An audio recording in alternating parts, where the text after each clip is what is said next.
नमस्कार दोस्तों, कुछ स्त्रियों का चरित्र बहुत ही खराब हो गया है। इसलिए वे अपने पति से संतुष्ट ना होकर पराये पुरुषों के साथ संबंध बनाने लगी हैं और उन्हें ऐसा दुष्कर्म करने में थोड़ी सी भी लज्जा नहीं आती है। और अगर उनके पति को उनके बारे में पता चल जाता है तो वह स्त्रियां उन्हें मारकर सती होने का ढोंग रचाने लगती है। तो दोस्तों, आज की इस वीडियो में हम आपको एक अत्यंत महत्वपूर्ण कथा के माध्यम से बताएंगे कि कलयुग की स्त्रियों को पराये पुरुष अच्छे क्यों लगते हैं और इसका मुख्य कारण क्या है। तो चलिए दोस्तों, शुरू करते हैं। दोस्तों, एक बार भगवान भोलेनाथ जी कैलाश पर्वत पर विराजमान होकर विश्राम कर रहे थे। तभी अचानक से आकाश मार्ग से देवर्षि नारद जी नारायण नारायण का जाप करते हुए भगवान भोलेनाथ जी के पास पहुंचकर रुक जाते हैं और उन्हें प्रणाम करते हैं। तब भगवान भोलेनाथ जी देवर्षि नारद से कहते हैं, हे देवर्षि नारद, आज आप यूं अचानक ही हमारे पास किस प्रयोजन से पधारे हैं। भगवान भोलेनाथ की बात सुनकर देवर्षि नारद भगवान भोलेनाथ जी से कहते हैं, हे महादेव, आज जब मैं पृथ्वी लोक का भ्रमण कर रहा था तब मैंने देखा कि कुछ स्त्रियां अपने पतियों से छुप छुप कर पराये पुरुषों के साथ संबंध बना रही थीं। उन्हें ऐसा करना उचित लग रहा था। तभी अचानक से मेरे मन में एक प्रश्न ने अपना विकराल रूप धारण कर लिया कि आखिर कलयुग की स्त्रियों को पराये पुरुष क्यों अच्छे लगते हैं, और इसी प्रश्न का उत्तर पाने की अभिलाषा लेकर मैं आपके पास आया हूं। फिर भगवान भोलेनाथ जी देवर्ष से कहते हैं, हे देवर्षि नारद, आज आपने मनुष्य के जनहित कल्याण के लिए बहुत ही महत्वपूर्ण प्रश्न किया है, किंतु हम आपको आपके इस प्रश्न का उत्तर एक अत्यंत महत्वपूर्ण कथा सुनाकर देने वाले हैं, जिसे सभी को ध्यान से सुनना चाहिए। इसलिए आपको इस कथा को शुरू से लेकर अंत तक पूरा अवश्य सुनना होगा, क्योंकि यह कथा बिल्कुल सत्य घटना पर आधारित है और आधे अधूरे ज्ञान वाले मनुष्य को उसके कार्य में कभी भी सफलता नहीं मिलती है। तब देवर्षि नारद जी भगवान भोलेनाथ जी से कहते हैं, हे प्रभु, मैं आपको विश्वास दिलाता हूं कि मैं इस कथा को शुरू से लेकर अंत तक पूरा अवश्य सुनूंगा और इस कथा को समस्त देवलोक में भी विख्यात करूंगा। दोस्तों, मेरा आप सभी लोगों से भी निवेदन है कि आप सभी लोग भी इस कथा को शुरू से लेकर अंत तक पूरा अवश्य सुनें और इस कथा का ज्यादा से ज्यादा प्रचार प्रसार करें, जिससे सभी पति पत्नियों के बीच प्रेम भाव और स्नेह सदैव बना रहे। मित्रों, भगवान भोलेनाथ जी देवर्षि नारद जी से कहते हैं, हे देवर्षि नारद जी, यह कथा उस समय की है जब द्वापर युग का अंत हो रहा था और कलयुग की शुरुआत हो रही थी। उस समय सोनभद्र नाम का देश हुआ करता था और उस देश में नल नाम के एक राजा राज्य करते थे। वे बहुत ही पराक्रमी योद्धा थे। उन्होंने कभी भी कोई युद्ध नहीं हारा था और वे सौंदर्य, दया आदि गुणों से परिपूर्ण थे। साथ ही साथ वे समस्त अस्त्र शस्त्र विद्या में भी निपुण थे। लेकिन उनकी सिर्फ एक बहुत बुरी आदत थी और वह आदत थी शतरंज खेलने की। फिर भगवान शिवदेव आर्षि नारद से कहते हैं, हे देवर्षि, उसी काल में विदर्भ देश में भीष्म नाम के एक राजा राज्य करते थे और उन्होंने दमन राक्षस को प्रसन्न कर दिया था। फिर उन्होंने दमन राक्षस को प्रसन्न करने के बाद उनसे वरदान के रूप में 4 संतानों की प्राप्ति की थी, जिनमें से 3 पुत्र और 1 पुत्री थी। पुत्रों के नाम थे दम, दांत, दमन और पुत्री का नाम दमयंती था। दमयंती बहुत ही सुंदर थी और वे एक सद्गुण संपन्न और समस्त गुणों से परिपूर्ण थीं। ऐसा माना जाता है कि उस समय तीनों लोकों में दमयंती के समान कोई भी सुंदर स्त्री नहीं थी और उनकी सौंदर्य के चर्चाएं तीनों लोकों में होती रहती थी, सभी असुर और देवता। यहां तक कि उस समय के सभी राजा भी दमयंती से विवाह करना चाहते थे। ऐसे ही दिन बीत रहे थे। लेकिन एक दिन की बात है, जब राजा नल भोजन आदि करने के बाद अपने महल के उद्यान में टहल रहे थे, तभी अचानक से उनकी दृष्टि कुछ हंसों पर पड़ती है, जो देखने में बहुत ही सुंदर थे। और उन हंसों में एक हंस इतना सुंदर था जैसे कि वह हंस स्वर्ग लोक से सीधा राजा नल के उस उद्यान में आया हुआ है। राजा नल ने ऐसा मनमोहक अति सुंदर हंस पहले कभी भी नहीं देखा था। इसलिए उन्होंने उस हंस को पकड़ लिया और वह हंस राजा नल के हाथों से खुद को छुड़ाने का प्रयास करने लगा। लेकिन बहुत प्रयास करने के बाद भी वह हंस खुद को उनके हाथों से नहीं छुड़ा पाया। तब थक हार कर वह हंस राजा नल से कहता है, हे राजन, आप मुझे छोड़ दीजिए। अगर अभी आप मुझे छोड़ दोगे तो मैं अभी विश्व सुंदरी राजा भीष्म की राजकुमारी दमयंती के पास जाकर आपके ऐश्वर्य और गुणों का ऐसा वर्णन करूंगा जिससे वे प्रसन्न होकर आपसे ही विवाह करेंगी। दमयंती का नाम सुनकर उन्हें कुछ भी समझ में नहीं आता है कि दमयंती कौन है, कैसी दिखती है, क्योंकि उन्होंने कभी भी दमयंती को नहीं देखा था। लेकिन उन्होंने दमयंती के रूप सौंदर्य की चर्चा अपने दरबारियों के मुख से सुन रखी थी और राजा नल भी दमयंती को मन ही मन पाने की कामना रखते थे। वे दमयंती से विवाह करना चाहते थे, इसलिए उन्होंने उस हंस की बात सुनकर उस हंस को छोड़ दिया। उसके बाद वह हंस अपने जोड़े के साथ उड़कर राजकुमारी दमयंती के उद्यान में पहुंच गया।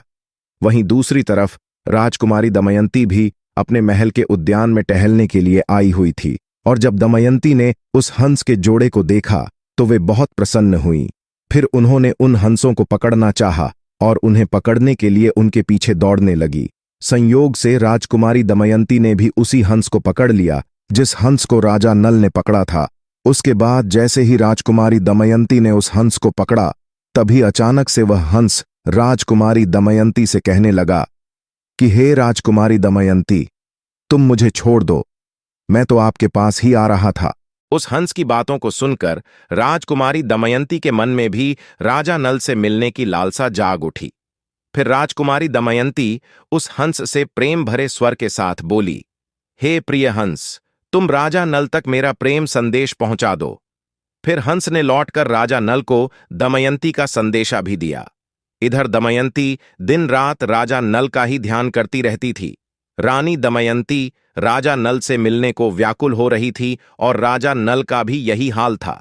वे भी राजकुमारी दमयंती से मिलने के लिए बहुत व्याकुल हो रहे थे, लेकिन उन्हें यह समझ में नहीं आ रहा था कि वे दमयंती से कैसे मिले और उन्हें अपने हृदय की बात बता सके। राजा नल के वियोग में दमयंती का शरीर बहुत दुबला पतला हो गया था। वे बहुत कमजोर सी दिखने लगी थीं। ऐसे ही दिन बीत रहे थे। फिर एक दिन राजा भीष्म ने अपने मन में सोचा कि अब मेरी पुत्री विवाह के योग्य हो गई है, इसलिए अब मुझे अपनी पुत्री का विवाह कर देना चाहिए। उसके बाद राजा भीष्म ने एक दिन अपनी इसी सोच के चलते दमयंती के स्वयंवर का आयोजन रखा और उन्होंने उस स्वयंवर में सभी देशों के राजाओं को बुलाया। फिर दमयंती के स्वयंवर का निमंत्रण मिलने के बाद सभी देश के राजा वहां पहुंचने लगे। देवताओं को भी दमयंती के स्वयंवर का समाचार मिला तो देवराज इंद्र और सभी देवता विदर्भ देश की तरफ निकल पड़े। इधर जब राजा नल को राजकुमारी दमयंती के स्वयंवर का संदेश मिला तो वे भी तुरंत ही दमयंती के स्वयंवर के लिए उनके राज्य की तरफ निकल पड़े। दोस्तों, फिर भगवान भोलेनाथ जी देवर्षि नारद जी से कहते हैं, हे देवर्षि नारद जी, जब देवराज इंद्र ने राजा नल के रूप को देखा तो उन्हें राजा नल के प्रति बहुत ईर्ष्या हुई। तब देवराज इंद्र ने ईर्ष्या के कारण उनके सामने ही अपने रथ को रोक दिया, जिसके कारण सभी देवताओं ने भी अपने अपने रथों को रोक लिया। उसके बाद जब राजा नल ने अपने रास्ते में सभी देवताओं को एक साथ देखा तो वे अपने रथ से उतर गए। फिर उन्होंने सभी देवताओं को प्रणाम किया। तब देवराज इंद्र राजा नल से कहते हैं, हे वत्स, राजा नल, आप बहुत ही रूपवान और गुणवान हैं, इसलिए आप कृपा करके हमारे देवदूत बन जाइए और आप हमारे देवदूत बनकर राजा भीष्म की राजकुमारी दमयंती के पास चले जाइए और वहां पहुंचकर उनसे कहिए कि हे सुंदरी दमयंती, इंद्र, वरुण, अग्नि, कुबेर और यम देवता आपके पास आकर आपसे विवाह करना चाहते हैं। इनमें से आप जिस देवता को चाहें उस देवता को अपना पति स्वीकार कर लीजिए।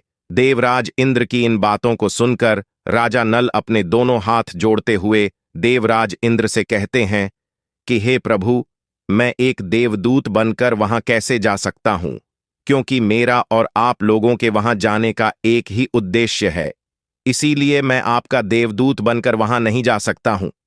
आप लोग मुझे क्षमा कर दीजिए, मैं आपका यह कार्य नहीं कर सकता हूं। तब देवराज इंद्र राजा नल से कहते हैं, हे नल, तुम मेरा कहां टाल रहे हो, फिर सोच लो।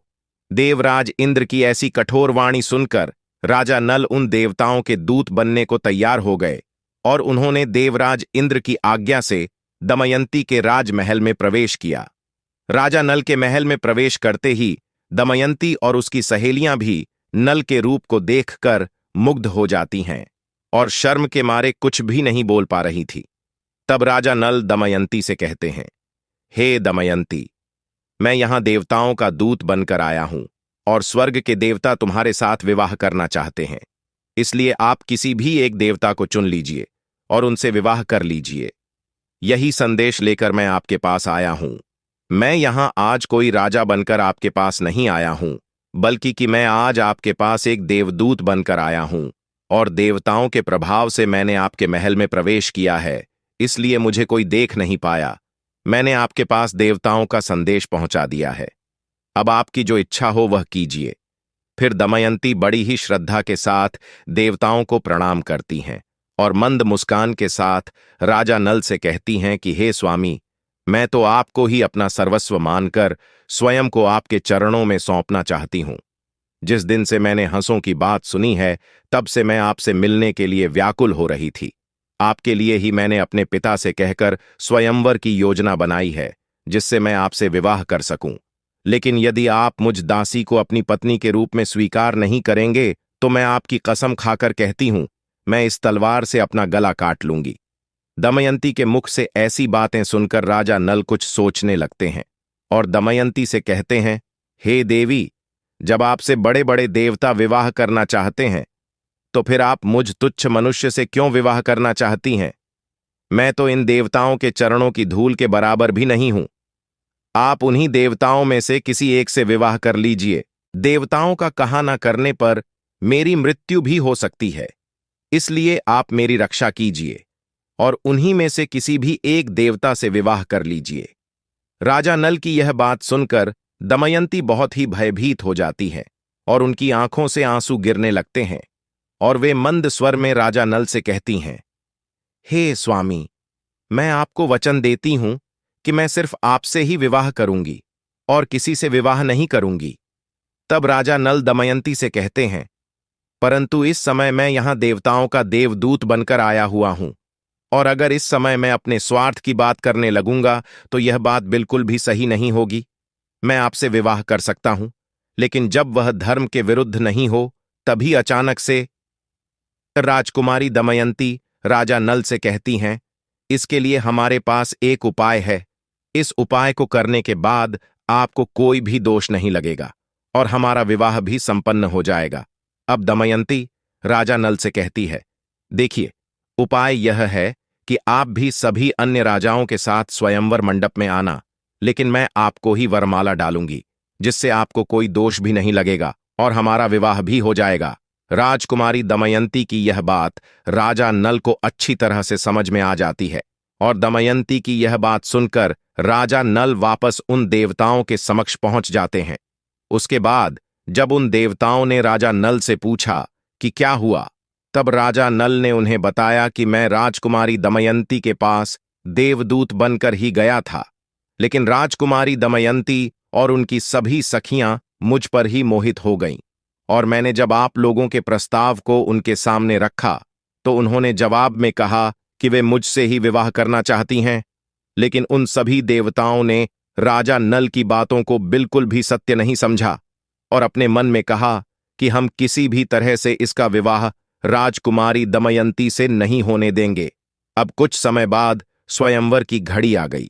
राजा भीष्म ने सभी राजाओं और देवताओं को स्वयंवर सभा में बुलाया। उसके बाद सभी राजा अपने अपने स्थान पर आकर बैठ गए।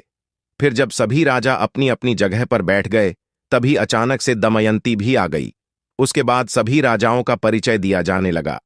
तभी दमयंती को एक कतार में एक ही स्थान पर राजा नल के समान हूबहू दिखने वाले तथा उनकी ही वेशभूषा वाले 4 राजकुमार खड़े हुए दिखाई दिए और उनके साथ ही राजा नल भी खड़े हुए थे, जिन्हें देखकर दमयंती बहुत ही आश्चर्यचकित हो गई और अपने मन में सोचने लगी कि मैं अब इन 5 राजकुमारों में से राजा नल को कैसे पहचानूं। अब राजकुमारी दमयंती को समझ में आ गया था कि ये इन देवताओं के द्वारा रची गई माया है। कुछ समय के बाद अंत में दमयंती ने निश्चय किया कि मुझे इस समस्या से बाहर निकलने के लिए कोई ना कोई उपाय अवश्य करना होगा। तब उन्होंने कुछ सोचा। फिर दमयंती उन देवताओं के सामने अपने हाथों को जोड़कर उनकी स्तुति करते हुए उनसे ही सहायता मांगने लगी। और राजकुमारी दमयंती उन देवताओं से कहने लगी, हे देवताओं, मैंने हंस के मुंह से राजा नल का वर्णन सुनकर ही उन्हें पति के रूप में वर्ण कर लिया था, और मैंने आज उन्हीं को पाने के लिए स्वयंवर की योजना बनाई थी। इसलिए हे देवताओं, आप मुझ पर कृपा करें और आप लोग अपने अपने साक्षात असली रूप में दिखाई दे, जिससे मैं राजा नल को पहचान सकूं। फिर सभी देवता राजकुमार दमयंती की इस बात से प्रसन्न हो जाते हैं और अपने असली रूप में आ जाते हैं। उसके बाद राजकुमारी दमयंती राजा नल के पास जाकर उनके गले में वरमाला पहना देती है। इस प्रकार से राजा नल और राजकुमारी दमयंती का विवाह संपन्न हो गया। अब इधर सभी देवता राजकुमारी दमयंती का स्वयंवर पूरा होने के बाद वापस स्वर्ग की ओर जा रहे थे। तभी अचानक से उसी समय उन्हें रास्ते में कलयुग और द्वापर युग मिले, जिन्हें देखने के बाद देवराज इंद्र ने कलयुग से पूछते हुए कहा, हे कलयुग, तुम दोनों कहां जा रहे हो? तब कलयुग ने देवराज इंद्र को जवाब देते हुए कहा कि हम दोनों दमयंती के स्वयंवर में उससे विवाह करने के लिए जा रहे हैं। कलयुग की यह बात सुनकर देवराज इंद्र ने कलयुग को बताते हुए कहा कि अरे कलयुग, स्वयंवर तो कब का पूरा हो गया। दमयंती ने राजा नल से विवाह भी कर लिया है। हम सभी लोग तो सिर्फ उन्हें देखते ही रह गए। देवराज इंद्र के मुख से यह सुनकर कलयुग बहुत ही तीव्र ध्वनि में उन देवताओं से कहता है कि यह तो अनर्थ हो गया। आप लोगों के रहते हुए यह अनर्थ कैसे हो गया? नल दमयंती के बिल्कुल भी लायक नहीं है और उसने दमयंती से विवाह करके आप सभी देवताओं का घोर अपमान किया है। इसीलिए उसे इस अपराध का दंड अवश्य मिलना चाहिए। तभी उन देवताओं ने कलयुग से कहा, हे कलयुग, दमयंती ने हमारी आज्ञा प्राप्त करके ही नल से विवाह किया है, क्योंकि नल वास्तव में सर्वगुण संपन्न है और दमयंती के लिए योग्य वर भी हैं। राजा नल धर्म के बहुत बड़े ज्ञानी हैं। इसीलिए राजा नल को श्राप देना या कोई दंड देना नरक में गिरने के समान है और यह एक महापाप भी है। हम उन्हें कोई दंड या श्राप नहीं दे सकते। दोस्तों, भगवान भोलेनाथ जी देवर्षि नारद जी से कहते हैं, हे देवर्षि नारद जी, कलयुग से इतना कहकर सभी देवता आगे बढ़ जाते हैं। लेकिन कलयुग और द्वापर युग इसी विषय पर बात कर रहे थे। तब कलयुग द्वापर से कहता है कि मैं अपना क्रोध शांत नहीं कर सकता हूं, इसीलिए मैं नल के शरीर में निवास करके उसे राज्य विहीन कर दूंगा। उस स्थिति में वह दमयंती के साथ नहीं रह पाएगा, क्योंकि मैंने सुना है कि उसे शतरंज का बड़ा शौक है। इसीलिए तुम उसके शतरंज के पासों में प्रवेश कर लेना और मेरी सहायता करना। फिर द्वापर युग भी कल युग की बात मान लेता है। इसके बाद द्वापर युग और कल युग दोनों राजा नल की राजधानी में जाते हैं और द्वापर युग राजा नल के पासों में प्रवेश कर लेता है। इधर कलयुग राजा नल के शरीर में प्रवेश करने का मार्ग खोजने लगता है, लेकिन कलयुग को राजा नल के शरीर में प्रवेश करने का कोई मार्ग नहीं मिल रहा था, क्योंकि कलयुग राजा नल के शरीर में प्रवेश करने का सिर्फ एक अवसर चाहता था, लेकिन कलयुग कुछ कर नहीं पा रहा था। ऐसे ही कई वर्ष बीत जाते हैं। फिर 18 वर्ष के बाद जब एक दिन राजा नल संध्या के समय लघु शंका से निवृत्त होकर बिना हाथ पैर धोए भोजन करने बैठ गए, तब कलयुग ने इस अपवित्र अवस्था को देखकर राजा नल के शरीर में प्रवेश कर लिया और फिर कलयुग दूसरा रूप धारण करके राजा नल के भाई पुष्कर के पास गया, जो राजा नल से अलग रहकर अपना राज्य चलाते थे। और उनके पास जाकर कलयुग कहने लगा कि हे राजन, आप नल के साथ शतरंज का खेल खेलिए। मैं आपको वचन देता हूं, मैं निश्चित ही आपको राजा नल का राज्य जीताने में आपकी पूरी तरह से सहायता करूंगा। फिर जब पुष्कर ने कलयुग की ऐसी बातें सुनी तो उसके मन में लालच आ गया और राजा नल के राज्य की लालसा में आकर पुष्कर ने कलयुग की यह बात मान ली। उसके बाद पुष्कर शीघ्र ही राजा नल के पास जा पहुंचा और राजा नल को शतरंज का खेल खेलने के लिए ललकार लगाने लगा। फिर जब पुष्कर ने राजा नल को शतरंज खेलने के लिए ललकार लगाई तो राजा नल दमयंती के सामने उसकी ललकार को सहन न कर सके और राजा नल ने पुष्कर के साथ शतरंज खेलने का निश्चय किया। उसके बाद शतरंज का खेल प्रारंभ हो गया, लेकिन उस समय राजा नल के शरीर में कलयुग और उसके पासों में द्वापर युग प्रवेश कर चुका था। इसलिए राजा नल उस शतरंज में जो कुछ भी लगाते गए वे सब कुछ हारते हुए चले गए।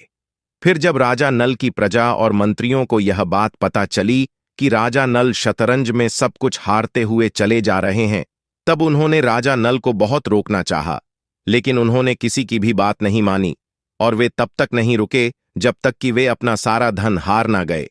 फिर जब मंत्रियों ने रानी दमयंती के पास आकर उन्हें राजा नल को रोकने का संदेश पहुंचाया, तब रानी दमयंती भी राजा नल के पास आई और उन्होंने राजा नल से कहा कि हे नाथ, आपकी सारी प्रजा आपके दुख के कारण अचेत हुई जा रही है। इतना कहकर दमयंती बहुत जोर जोर से विलाप लगी, लेकिन राजा नल कलयुग के वश में होने के कारण उनकी एक बात भी नहीं सुन पा रहे थे, क्योंकि राजा नल जिन पासों से शतरंज खेल रहे थे उन पासों पर द्वापर युग का नियंत्रण था। इसलिए राजा नल जो भी पासे फेंकते थे वह पासे उनके प्रतिकूल ही पड़ते थे, जिससे राजा नल अपना सारा धन हारते हुए चले जा रहे थे। फिर जब दमयंती ने यह सारा दृश्य देखा तो उन्होंने राजा नल के सारथी को बुलाकर अपने पुत्रों को रथ में बिठाकर कुंडी नगर भेज दिया। इसके बाद पुष्कर ने राजा नल का सारा धन उस शतरंज के खेल में जीत लिया और अब राजा नल के पास शतरंज में लगाने के लिए कुछ नहीं था। तब पुष्कर राजा नल से कहता है कि क्या हुआ, क्या अब तुम्हारे पास दांव पर लगाने के लिए कुछ भी नहीं है? यदि तुम्हारे पास दांव पर लगाने के लिए कुछ भी नहीं है और तुम दमयंती को दांव पर लगाने के लायक समझो तो उसे भी लगा सकते हो, क्योंकि मैं बदले में तुम्हें तुम्हारा सारा राजपाट वापस लौटा दूंगा। लेकिन राजा नल ने उसकी बात नहीं मानी और दमयंती को दांव पर नहीं लगाया। फिर जब राजा नल शतरंज में सारा राजपाट हार गए तो सारा राजपाट हारने के बाद राजा नल और दमयंती वनों में इधर उधर भटकने लगे। अब राजा नल और रानी दमयंती की हालत इतनी खराब हो गई थी कि उन्हें भोजन तक नसीब नहीं होता था। फिर ऐसे ही कष्टम जीवन व्यतीत करते हुए वे दोनों किसी तरह से अपने जीवन का निर्वहन कर रहे थे। लेकिन एक दिन राजा नल के साथ एक विचित्र घटना घटी। वे दमयंती के साथ एक वृक्ष के नीचे बैठे हुए थे। तभी अचानक से उनके सामने कई पक्षी आकर बैठ गए। उन पक्षियों के पंख सोने के समान चमक रहे थे। फिर राजा नल ने उन पक्षियों को देखकर अपने मन में सोचा कि अगर मैं इन पक्षियों के पंख प्राप्त कर लूं तो इनके पंखों से मुझे कुछ धन मिल सकता है। इतना सोचकर राजा नल उन्हें पकड़ने के लिए उन पर अपने पहने हुए वस्त्र उतार कर डाल दिए, लेकिन वे सभी पक्षी उनके वस्त्र भी लेकर उड़ गए, क्योंकि वास्तव में वे पक्षी नहीं थे, बल्कि वे सभी पक्षी कलयुग के द्वारा भेजे हुए पक्षी राजा नल के पास उनके वस्त्रों को छीनने के लिए आए थे। अब राजा नल अर्धनग्न होकर बड़ी ही खिन्नता के साथ उन पक्षियों को ऊपर की तरफ देखते रह गए। उसके बाद निराश होकर वे दमयंती के पास पहुंचे और इसके बाद वह दमयंती से कहने लगे, है प्रिय, क्या तुम देख रही हो, यहां बहुत से रास्ते हैं। यहां एक रास्ता अवंती नगर की ओर जाता है, दूसरा रास्ता दक्षिण देश को जाता है, सामने विंध्याचल पर्वत है और यह कौशल देश का मार्ग है। राजा नल का दुख और यह लाचारी देखकर रानी दमयंती की आंखें आंसुओं से भर गईं। फिर रानी दमयंती राजा नल से कहने लगी, क्या आपको लगता है कि मैं आपको छोड़कर अकेली कहीं जा सकती हूं? मैं आपके साथ रहकर ही आपके दुखों को बांटना चाहती हूं और सुख दुख में आपका साथ देना मेरा पहला धर्म है। दमयंती राजा नल से ऐसी बातों को कहकर उनके मन के दुख को थोड़ा सा हल्का कर देती हैं। इसके बाद दोस्तों, भगवान भोलेनाथ जी देवर्षि नारद जी से कहते हैं, हे देवर्षि नारद जी, उस समय राजा नल के शरीर पर कोई वस्त्र नहीं था। वे अर्धनग्न की अवस्था में थे और ना ही उनके पास जमीन पर सोने या बैठने के लिए कोई वस्त्र था। इस प्रकार से कलयुग ने राजा नल और दमयंती के ऊपर अपना क्रोध निकाला था। उसके बाद शाम होते ही वे दोनों एक सुरक्षित स्थान देखकर वहीं पर सो गए। कुछ समय बाद राजा नल गहरी सोच में पड़ गए और अपने मन में सोचने लगे कि दमयंती तो मुझसे बहुत प्रेम करती है और मेरे प्रेम के कारण ही उसे इतना दुख झेलना पड़ रहा है। फिर राजा नल ने सोचा कि मैं इसे छोड़कर यहां से कहीं चला जाऊं तो संभव है कि इसे इन दुखों से थोड़ी राहत मिल जाएगी और यह चलते चलते अपने पिता के राज्य को चली जाएगी। अपने मन में इतना सोचकर राजा नल ने दमयंती की थोड़ी सी साड़ी फाड़कर अपना शरीर ढक लिया और जब दमयंती गहरी निद्रा में थी तब राजा नल दमयंती को वहीं पर छोड़कर दमयंती के पास से अकेले ही निकल गए, क्योंकि राजा नल के शरीर में कलयुग का प्रवेश था। जिसके कारण राजा नल की बुद्धि काम करना बंद हो गई थी। इसीलिए वे अपनी पत्नी को वन में अकेला छोड़कर वहां से चले गए थे। और इधर जब दमयंती की नींद खुली तब उन्होंने देखा कि राजा नल वहां पर नहीं है। यह देखकर वे बहुत चौंक गई और राजा नल को जोर जोर से आवाज देकर पुकारने लगी कि सुनिए जी, आप कहाँ हैं? आप मेरे साथ मजाक तो नहीं कर रहे हैं? आप मुझे छोड़कर मत जाइए, क्योंकि मैं आपके बिना नहीं रह सकती हूं। फिर जब दमयंती को राजा नल बहुत देर तक दिखाई नहीं पड़े तो दमयंती बहुत जोर जोर से विलाप करने लगती है और उस वन में भटकती भटकती उस वन के बीच में पहुंच गई।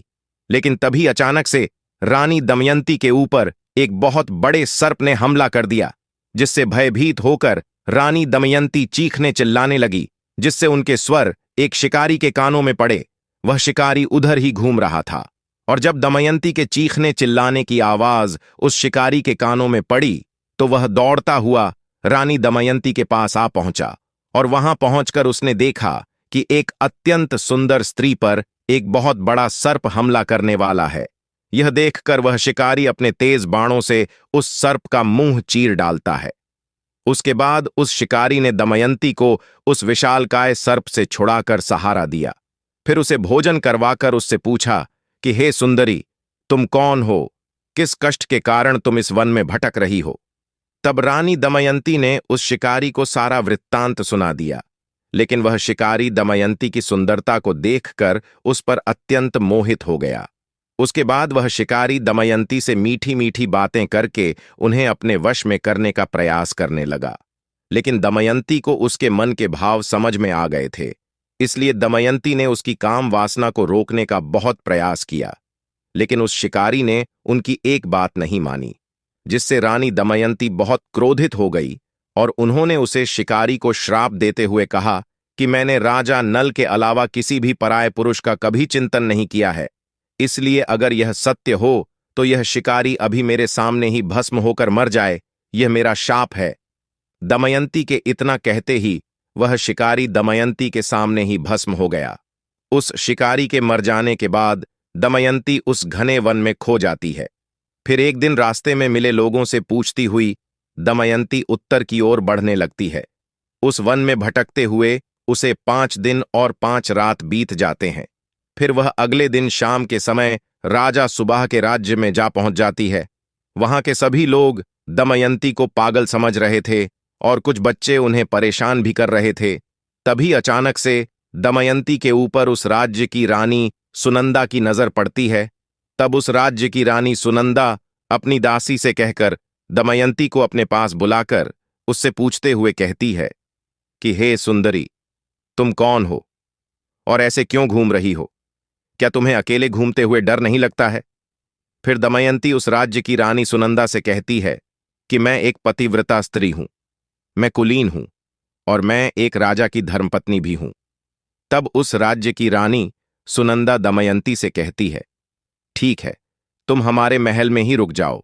रानी सुनंदा की बात सुनकर दमयंती उस रानी से कहती हैं कि मैं यहां रह तो सकती हूं, लेकिन आपको मेरी 3 शर्तें माननी पड़ेगी। पहली शर्त, मैं कभी भी झूठा नहीं खाऊंगी। दूसरी शर्त, मैं कभी भी पैर नहीं धुलवाऊंगी। तीसरी शर्त, पराये पुरुषों से कोई मतलब नहीं रखूंगी। अगर आपको मेरी यह तीनों शर्त मंजूर हैं तभी मैं यहां रुकूंगा, नहीं तो मैं अभी यहां से जा रही हूं। उसके बाद रानी सुनंदा दमयंती की इन तीनों शर्तों को मान लेती है। फिर दमयंती उसी राज्य में रानी सुनंदा के साथ राजमहल में रहने लगती है। दोस्तों, फिर भगवान भोलेनाथ जी देवर्षि नारद जी से कहते हैं, हे देवर्षि नारद जी, वहीं दूसरी तरफ राजा नल उस वन में इधर उधर भटक रहे थे। तभी अचानक से बारिश होने लगती है और किसी कारणवश आकाशीय बिजली गिरने से उस समय वन में आग लग जाती है। उसके थोड़ी देर बाद राजा नल को किसी के चिल्लाने की आवाज सुनाई देती है, जिसे सुनकर राजा नल उस तरफ दौड़ पड़ते हैं और वहां पहुंचकर राजा नल ने देखा कि एक नागराज कुंडली मारकर बैठे हुए हैं। फिर राजा नल नागराज से कहते हैं कि अरे नागराज जी, आप कौन हैं और आपकी ऐसी हालत कैसे हो गई? यह सुनकर नागराज राजा नल से कहते हैं कि हे राजन, मैं कर्क कोटक नाम का सर्प हूं। मैंने अपने गुरु को धोखा दिया था, इसलिए उन्होंने मुझे यह श्राप दे दिया था कि जब तक राजा नल तुम्हें ना उठा ले तब तक तुम यहीं पड़े रहोगे और राजा नल के उठाने पर ही तुम्हें इस श्राप से मुक्ति मिल पाएगी। उनके श्राप के कारण ही कई वर्षों से मैं आज भी यहां से एक भी कदम आगे नहीं बढ़ पाया हूं। इसलिए हे राजन, आप मेरी रक्षा कीजिए, फिर मैं आपको आपके हित की बात बताऊंगा और आपका मित्र बन जाऊंगा। आप मेरे वजन से मत डरिए।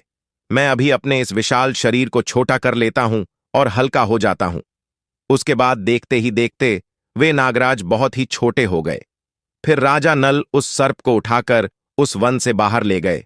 तब वह सर्प कर्क कोटक राजा नल से कहता है कि हे राजन, आप मुझे अभी जमीन पर मत रखना, पहले आप कुछ कदम गिनकर चलिए। तब राजा नल 1 2 3 करते हुए यूं ही पृथ्वी पर जैसे ही 10वां कदम रखा, तभी अचानक से कर्क कोटक सर्प ने राजा नल को डस लिया। क्योंकि कर्क कोटक सर्प का यह नियम था कि जब भी कोई 10 बोलता था तो वह उस व्यक्ति को डस लेता था। फिर जब राजा नल ने देखा कि उसी सर्प ने उन्हें डस लिया है जिसे उन्होंने अपने हाथों में उठा रखा है, यह देखकर राजा नल को बहुत आश्चर्य होता है। फिर राजा नल कुछ बोलते उसके पहले ही कर्क कोटक राजा नल से कहता है कि हे राजन, मैंने आपको इसलिए डस लिया जिससे आपका रूप बदल जाए और आपको कोई पहचान ना सके, क्योंकि कलयुग ने आपको बहुत दुख दिया है। अब मेरे विष के कारण वह आपके शरीर में बहुत दुखी रहेगा और आपने मेरी रक्षा की है, इसलिए मेरे विष के कारण आपको हिंसक पशु पक्षी या फिर किसी शत्रु का भी कोई भय नहीं रहेगा और अब आप पर किसी भी विष का प्रभाव नहीं होगा। युद्ध में सदैव आपकी जीत होगी।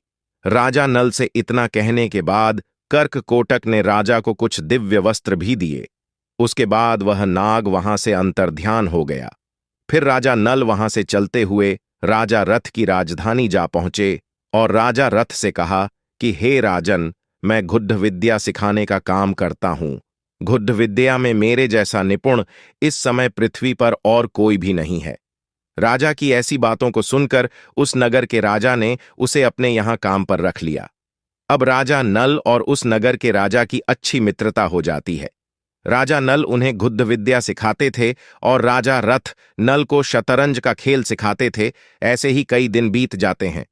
उधर जब विदर्भ देश के राजा भीष्म को यह समाचार मिला कि उनके दामाद राजा नल और पुत्री दमयंती राजपाट विहीन होकर वन में भटक रहे हैं, उनके जीवन में बहुत कठिनाइयां आ गई हैं, तब उन्होंने सुदेव नाम के एक ब्राह्मण को राजा नल और दमयंती को ढूंढने के लिए भेज दिया।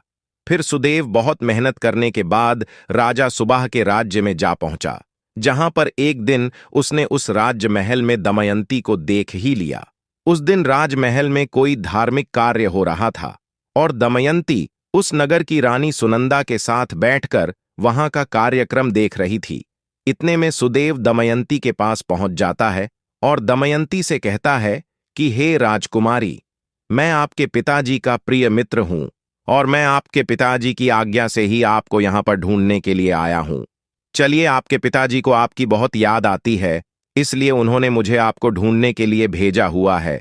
तब दमयंती भी सुदेव को पहचान लेती है, क्योंकि दमयंती ने सुदेव को 1-2 बार देखा हुआ था।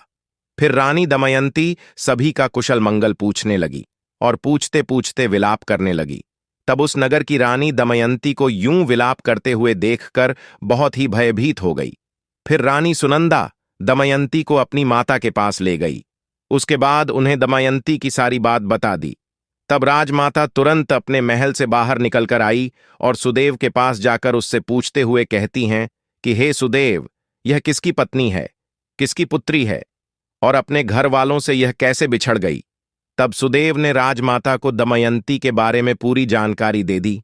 उसके बाद रानी सुनंदा ने दमयंती को अपने हाथों से स्नान कराया, क्योंकि सुदेव की बात सुनकर पता चला था कि सुनंदा की राजमाता दमयंती की सगी मौसी हैं और उन्होंने यह बात किसी से नहीं बताई थी। इसके बाद दोस्तों, भगवान भोलेनाथ जी देवर्षि नारद जी से कहते हैं, हे देवर्षि नारद जी। फिर दमयंती सुदेव के साथ अपने पिता के घर चली जाती है और अपने पिता के घर पर विलाप करते हुए गिड़गिड़ा लगती है। उसके बाद अपने पिता से विलाप करते हुए प्रार्थना करने लगती है कि पिताजी, आप मेरे पति को ढूंढ लो, वरना मैं अभी अपना देह त्याग दूंगी। अपनी पुत्री की यह बात सुनकर राजा भीष्म सुदेव को अपने पास बुलाकर उससे कहते हैं कि जाओ सुदेव, किसी भी तरह से राजा नल को अपने साथ लेकर महल पहुंचो। फिर राजा भीष्म और सुदेव राजा नल की खोज करने की योजना बनाते हैं। उस समय दमयंती भी वहीं रहती है। तब दमयंती सुदेव से कहती हैं कि हे सुदेव, हो सकता है कि मेरे पति शर्म के मारे तुमसे ना मिले और गुप्त रहकर अपना जीवन व्यतीत कर रहे हो। तब तुम उनसे कहना कि वाह रे मेरे प्यारे छलिए, तुम मेरी साड़ी में से आधा वस्त्र फाड़कर चले गए। आपकी दासी उसी अवस्था में आपका इंतजार कर रही है। फिर सुदेव अपने साथ कुछ सैनिकों को लेकर राजा नल को ढूंढने निकल पड़ते हैं, लेकिन बहुत ढूंढने के बाद भी राजा नल उन्हें नहीं मिलते हैं। फिर सुदेव उन सैनिकों के साथ वापस विदर्भ देश पहुंच जाते हैं और सुदेव रानी दमयंती के पास पहुंचकर उनसे कहता है कि मैंने राजा रथ के पास जाकर भरी सभा में आपकी बात दोहराई तो किसी से कुछ जवाब नहीं मिला, और मैंने यह बात उस राज्य के वन में भी दोहराई थी। लेकिन जब मैं वहां से वापस लौटकर आने लगा, तब बाहुक नाम के एक सारथी ने मुझे एकांत में बुलाया। वह बाहुक शरीर से अत्यंत कुरूप था और उसके बहुत छोटे छोटे हाथ थे। वह लंबी लंबी सांसें भी ले रहा था और लंबी लंबी सांस लेकर रोते हुए मुझसे कहने लगा, उच्च कुल की स्त्रियों के पति उन्हें छोड़ भी देते हैं तो फिर भी वे अपने परिवार की रक्षा करती हैं, क्योंकि मतिभ्रष्ट करने वाला पुरुष उस समय विपत्ति के कारण दुखी और अचेत था, इसीलिए उस पर क्रोध करना उचित नहीं है। जब वह अपनी प्राण प्रिय की रक्षा के लिए जीविका चला रहा था, तब कहीं से कुछ पक्षी भी उसके वस्त्र लेकर उड़ गए।